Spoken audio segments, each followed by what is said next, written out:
I'm pretty sure that if you've been playing games for the last 10 to 15 years, you probably heard of YouTuber's Life. It was a very niche game that was honestly more of a fad than anything. But for a certain group of people, this game had a weird chokehold on us.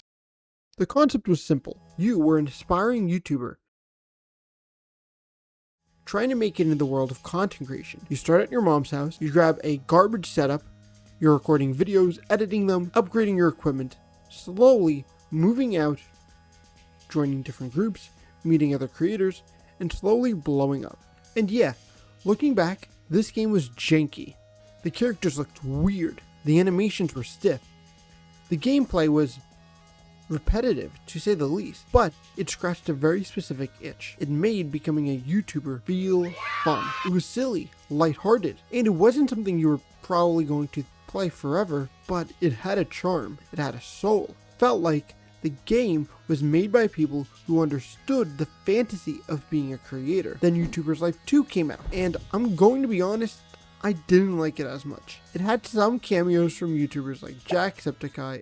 What a fucking... And it had a bigger world, yes. It had more stuff going on.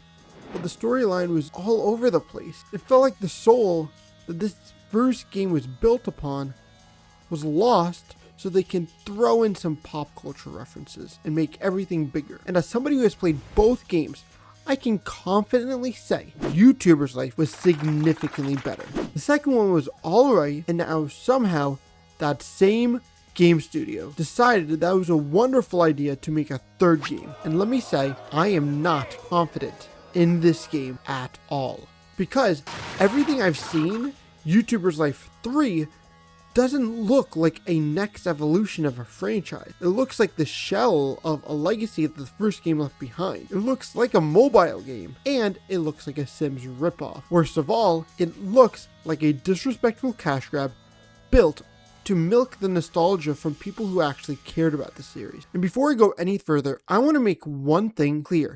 I refuse to support this company by purchasing this game. All the footage in this video is either going to come directly from the trailers, official gameplay, or other creators who I will credit, because I'm not spending money on a game that, from the outside looking in, already looks like it completely missed the point. And today, I want to talk about the why. So first, let's talk about the price. The game is currently on sale for around 20 bucks. And technically, if you already own the first two games, you can buy the bundle and get a few dollars off. And I know what some people are going to be saying. Okay, what's wrong with a discount? And there's nothing inherently wrong with a discount. But when a game has only been out for about 2 to 3 months and it's already being pushed into a bundle with a discount, that's a little bit concerning. Especially because I bought the older YouTuber's Life on sale for like $5. So now that you're telling me that the third game is already discounted, the main incentive is, hey, remember the old games you like? Buy this one too. That does not make me any more confident in this game. That makes me feel like they know that nostalgia is doing a lot of the heavy lifting here. And that's really the theme of this whole game. It feels like it's a franchise relying on its name, more than actually relying on being a good game. Looking at YouTuber's Life 3, the first thing that really stands out to me is how disappointing it is visually. And I'm not saying every game needs to be hyper-realistic in terms of graphics. I don't need YouTuber's Life to look like Red Dead Redemption 2. This is not what the series is about. I understand wanting to keep a cartoony art style. That's fine. The first game had a goofy cartoony style too. That was part of the charm, but the original came out years ago. So why does this new game still feel like it's coming from the same era? Why does it feel like the art direction has barely improved? Why does the UI look like something I would see in a cheap mobile game ad? That is where I have a problem, because the first game was allowed to look rough. Because it was the first game, it had an indie charm. But when you're on your third entry, I expect more. I expect a game to look cleaner. I expect the interface to feel better. I expect the presentation to be improved. Instead, it looks like they took the same art style, added a few more systems, and called it a sequel. And honestly, that is not enough. One of the big things they showed off was customization. You can decorate your own room, move furniture around, build out your studio, make your space how you want it to look. From one perspective, I understand why this sounds like an upgrade. But yeah, if you're playing a creator life sim, customizing your room makes sense. This is supposed to be about a major rising YouTuber, and studio customization should support that fantasy. It should make you feel like your career is growing. But from what I see, it feels cheap. It feels tacky. It feels like they added a sim-style furniture placement because it needed another feature to be put on a store page. And that is where one of my biggest problems with this game is. It has features, but those features don't feel meaningful. They feel like bullet points. Customize your house, build a creator empire, post on different platforms, hire employees, compete with other creators. All of that sounds great on paper, but when it comes to actual gameplay, it looks shallow. It doesn't matter how many features you have on a list. A boring feature is still boring. Well, now let's talk about the most important part of the game, making videos, because this is YouTuber's life, the core mechanic that should be recording and editing videos. That should be a part of the game that they get perfectly. And somehow, from what I've seen, it looks like they took a step backwards. In the older games, the recording and editing systems were simple, but they had personality. You could see your character in the video thumbnail. You could pick reactions. You would pick clips together, and you would try to make your video work. It wasn't realistic, but it felt like you were making something. In YouTuber's Life 3, the recording UI is boring. Instead of it feeling personable, instead of having your own character be a part of the process, it feels like they replaced everything with long rectangles and text boxes. And the editing is even worse. It looks like they went from DaVinci Resolve to something that looks more like Windows Movie Maker. Why are we taking steps backwards? Why does a game about being a YouTuber have such a boring looking editing system? And I know that sounds like a small thing, but editing is kind of the entire point. That's the fantasy. Without editing, my videos would just be me looking into my computer while my camera records my entire setup, like it is right now. That's not entertainment. That is straight boredom.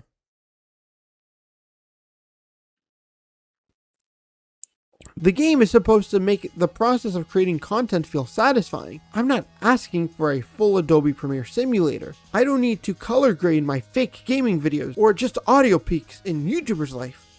But I do need a system that feels fun. I need to feel like I'm crafting a video. And from what I've seen, this looks like going from creating content to more like doing a school assignment with bad UI. And that is insane for a game where the main selling point is being a creator. I also want to bring up the fact that, hey, when YouTuber's Life 1 came out, almost all the major gaming creators played it. I haven't seen a single one of them cover YouTuber's Life 3. Even in the trailer, when they showed the map, it looks lazy.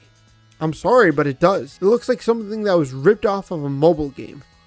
And again, if this game was free, I would be less harsh. Did I say that already? I don't know. But even then, that statement still stands. If this was a free mobile game, I'd be like, okay, whatever. It looks like a mobile game because it is one. But it's for PC. It's a paid game. And it's $20.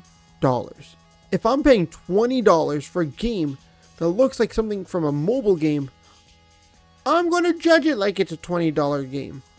Silk Song was a $20 game.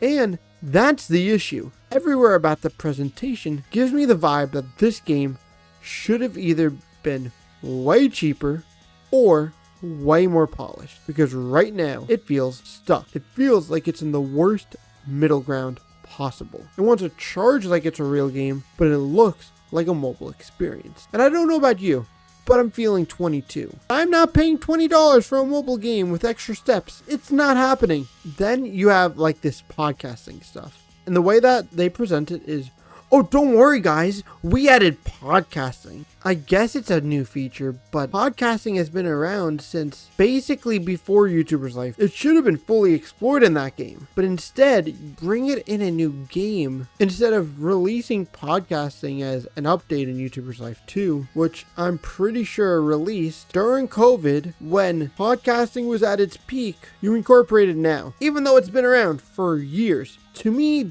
that's just poor timing. In that, right here, a perfect opportunity for a major update was used as a new feature instead of updating a previous game. Like, the original YouTuber's Life just included gaming. Then they added cooking, and then they added music or singing or whatever. You're telling me that in your sequel you can't add podcasting? And even if it's not a part of it when it released, you can't add it as an update? This is exactly where the franchise starts to feel like it's just rehashing itself. Because how many times are we going to do this? How many times are we going to take the same basic idea, add one or two features, change the story a little bit, and call it a brand new game? I know that sounds funny coming from a Pokemon fan, because yes, Pokemon basically you had the same formula and used it over and over again. You pick a starter, you battle gyms, you fight an evil team, you become the champion, whoop-de-doo.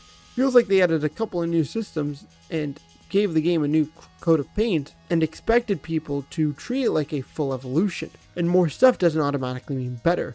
More systems does not automatically mean more depth. I know it probably sounds like I'm ripping into this game for the sake of ripping into it, but I'm really not. I wanted the series to be good. I really liked the first game. I have nostalgia for the first game. From my perspective, this does not look like a game designed to be enjoyed. It looks like a game designed to leech off a former legacy and milk that same cash cow now that they had years ago. And honestly, I kind of felt this way with YouTuber's Life 2. The first game had something. It had a creator dream. It had the start from nothing and become something feeling. But every game after that kind of felt like the series was bigger without understanding what made it good. If I were the company, I would have kept expanding YouTuber's Life 1. Release DLCs, new platforms, new careers, add streaming, add podcasting, add options when it comes to which apartment you go to, add more creator paths. Just build on the game that people actually like. Because going from YouTuber's Life to 2 to 3 makes the franchise feel less like it's evolving and more like it's being repackaged. And that is frustrating. But here's probably the biggest issue. And this issue's been around probably since the beginning of the franchise's series, but I do want to point it out. The game does not accurately depict what a YouTuber's life is. And yes, I understand it's a game. I understand it's not supposed to be a perfect simulator, but if you build your entire game around the fantasy of being a creator, you should at least understand how it feels to be a content creator. I'm going to use one of my own videos as an example.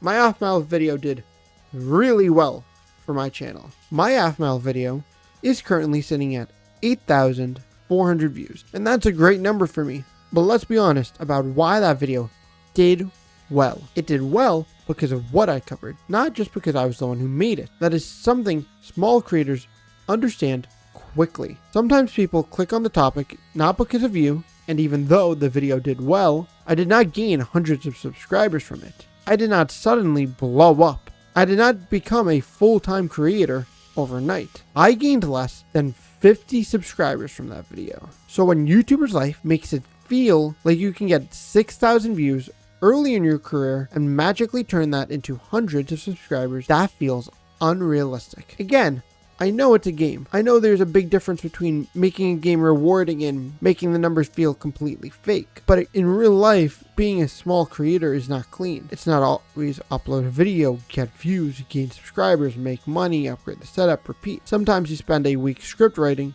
researching, recording, editing, and making a thumbnail, posting the video, and then it completely flops. Sometimes the video does well and barely gain any subscribers. Sometimes people watch the topic and then leave. Sometimes the algorithm gives you one good day and then forgets about you and exits. And that's what being a creator actually feels like. I'm 23 years old. I'm pursuing YouTube. I upload 2 videos a month. I try to stream multiple times a week, but I also work a full-time job. On top of that, I deliver pizzas on the side. So when I say a game act like content creation is easy, a consistent climb where you can just record, edit a full video in a single day and just keep growing, it kind of pisses me off. Even big creators don't work like that. Take someone like Laserbeam. I don't know, he was just my example. He's done challenge videos where the gameplay alone can take hours and hours. I remember seeing one of his videos back when I watched him. It took him around 11 hours just to get the gameplay. And that's not even counting editing, planning, thumbnails, or anything. So if big creators are putting that much time into videos, then why does this game act like the entire process is just a quick mini game? I get it, it's a game. I just want to point it out because once again, the first game could get away with it because it was a really good game. The second and third games are just not good. The original game was unrealistic too. Even though the original game was unrealistic, it was charming. This one feels unrealistic in a way that makes it feel disconnected. It does not feel like it understands small creators. It does not understand the grind. It does not understand the inconsistency. And it doesn't understand that you can do everything right and still not get the results you wanted. And for a game that's called YouTuber's Life. And that's what brings me back to the main point. This game feels like it's lost a soul of its original self. The first YouTuber's Life wasn't a masterpiece. It wasn't perfect. It was not this deep revolutionary simulator, but it had charm. It captured the feeling of being a kid or a teenager dreaming about becoming a YouTuber. It captured the feeling of sitting in your room with nothing, slowly building yourself into something. It was goofy, it was unrealistic, it was repetitive, but it worked because it felt like it had heart. YouTuber's Life 3 looks like it doesn't have heart. It looks like a product. It looks like a checklist. But a checklist is not the same as a good game. In a game, you can have a bunch of features that still feel empty. And that's exactly what this game looks like. It feels like the developers looked at the original product and said, people liked when the numbers went up, so we're just going to add more numbers. But that's not why people liked the game. People liked fantasy. They liked the journey. They liked the cozy grind. They liked watching their little creator go from nothing to successful.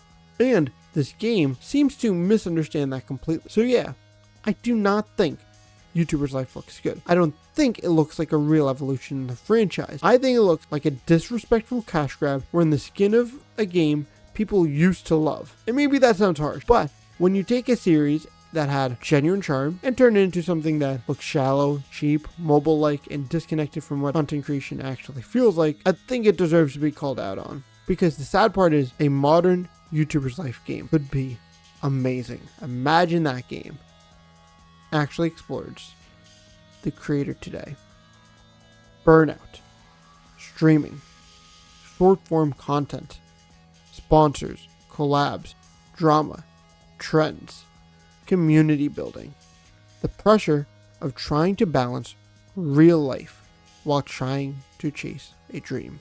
This game could have been incredible, but it doesn't look like that game. It looks like the franchise is trying to cash in on nostalgia. And that's what disappoints me the most, because YouTuber's Life used to be a dream about a creator, and now it just feels like a product trying to sell the dream back to us. But what do you guys think?